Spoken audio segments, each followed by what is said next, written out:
text at your own risk. That's the message from Governor Cuomo and state law enforcers. And you can guarantee that distracted drivers will give it their full attention when they get stopped by new patrols now on the road. News 4's Brittany Smallwood picks up the story from there. Brittany? Authorities say they are taking this very seriously. And when I asked them about what they look for in a distracted driver, they told me texting isn't the only way your phone can get you into trouble.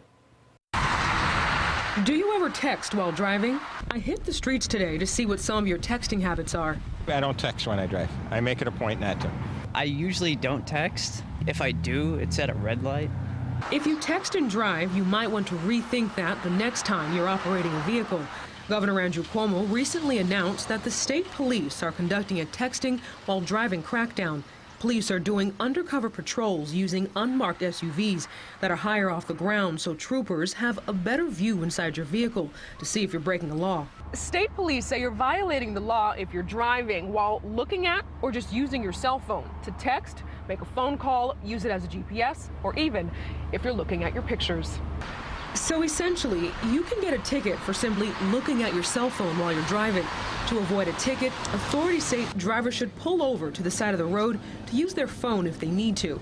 If you get caught, you can be ticketed for texting while driving, using an electronic device while driving, or distracted driving.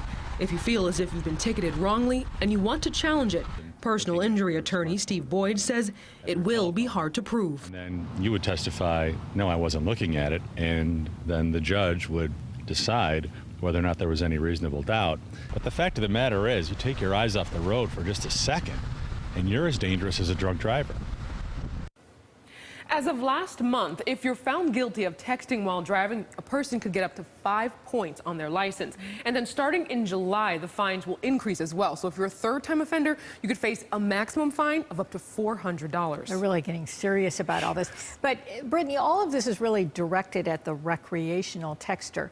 I know some people are concerned that if they really need to use their phone for an emergency, they don't want to get in trouble, but of course you do it. That is true. And authorities say if you use your phone solely for the purpose of calling a police officer or someone in the fire department for an emergency, that is okay. But for anything else, that's a violation. They can tell, yeah. And I also found out that if someone is caught for texting while driving and then they delete the text before they go to court, you could get an even worse penalty. And I'll have all that information on our website, WIVB.com. They have ways of checking on all this, don't they? We'll have more from you. Thank you, Brittany.